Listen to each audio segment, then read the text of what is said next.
السلام علیکم ورحمۃ اللہ وبرکاتہ۔ محرم کا مہینہ شروع ہو گیا ہے۔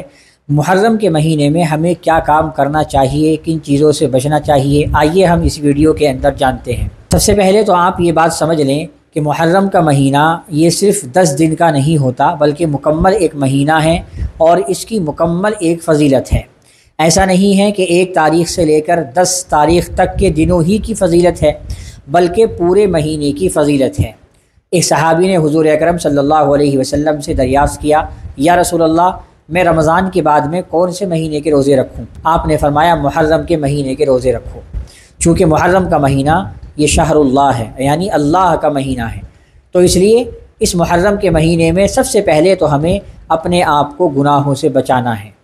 اگر ہم سال کی ابتدا نیکیوں سے کریں گے تو انشاءاللہ ہمارا سال اچھا جائے گا، اور اگر ہم سال کی ابتدا گناہوں سے کریں گے تو پھر یہ سال ہمارا خراب ہو جائے گا۔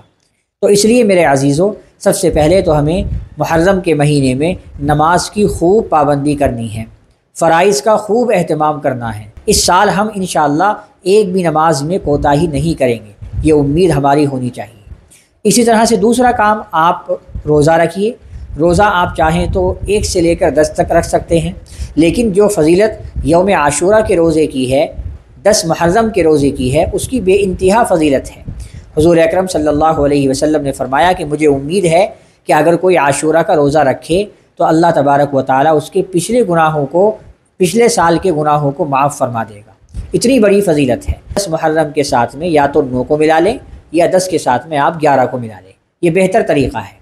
اسی طرح سے آپ یہ کریں کہ اس مہینے کے اندر نبی کریم صلی اللہ علیہ وسلم کی سنتوں پر عمل کرنے کی کوشش کریں، زیادہ سے زیادہ نبی کی سنتوں کو اپنی زندگی میں لائیں، اپنے اعمال میں لائیں۔ کھانے کی سنتیں، پینے کی سنتیں، لیٹنے کی سنتیں، سونے کی سنتیں، چپل پہننے کی سنتیں، گھر میں داخل ہونے کی سنتیں، یہ چھوٹی چھوٹی یہ جو چیزیں ہمارے سامنے آتی ہیں، اگر ہم ان کو نبی کے طریقے پر کریں گے تو انشاءاللہ ہماری زندگی میں 4 چاند لگ جائیں گے۔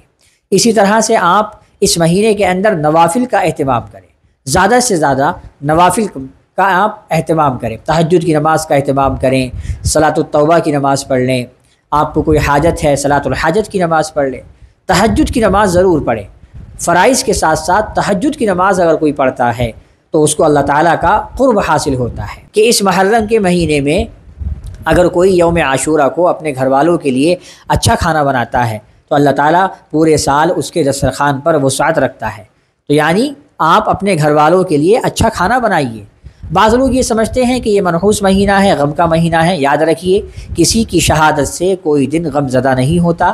حضرت حسین کی یہ فضیلت ہے کہ اللہ تعالیٰ نے ان کی شہادت کو یوم عاشورہ میں کیا، یہ حضرت حسین کی فضیلت ہے۔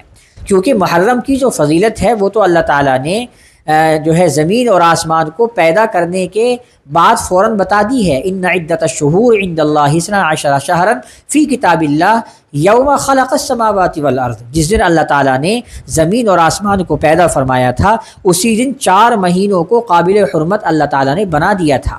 وہ 4 مہینے کون سے ہیں؟ ذی القعدہ، ذی الحجہ، محرم اور رجب۔ تو یہ 4 مہینے تو پہلے ہی سے بابرکت ہیں، قابل حرمت ہیں، تو ان کو منحوس نہیں سمجھا جائے گا، ان کو غمزدہ والا مہینہ نہیں سمجھا جائے گا، بلکہ حضرت حسین کی شہادت یقیناً وہ ایک المناک واقعہ ہے، افسوسناک واقعہ ہے۔ لیکن یہ کہنا کہ اب یہ شہادت ہو گئی ہے تو لہٰذا غم منایا جائے، اچھے کپڑے نہ پہنے جائیں، اچھا کھانا نہ بنایا جائے، یا اس طرح سے نوحہ کیا جائے، مرثیہ کیا جائے، ماتم کیا جائے، ان تمام چیزوں سے ہمیں ان کا اس مہینے میں بچنا ہے۔ اور جو میں نے آپ کو یہ موٹے موٹے 5 کام بتائے ہیں، فرائض کا اہتمام، روزہ رکھنا ہے، نوافل پڑھنی ہے، صدقہ دینا ہے، اور اچھا کھانا بنا کر کے اپنے گھر والوں کو کھلانا ہے، نبی کی سنتوں پر عمل کرنا ہے۔ اللہ تعالی ہم تمام کو عمل کی توفیق عطا فرمائے۔ السلام علیکم ورحمۃ اللہ وبرکاتہ۔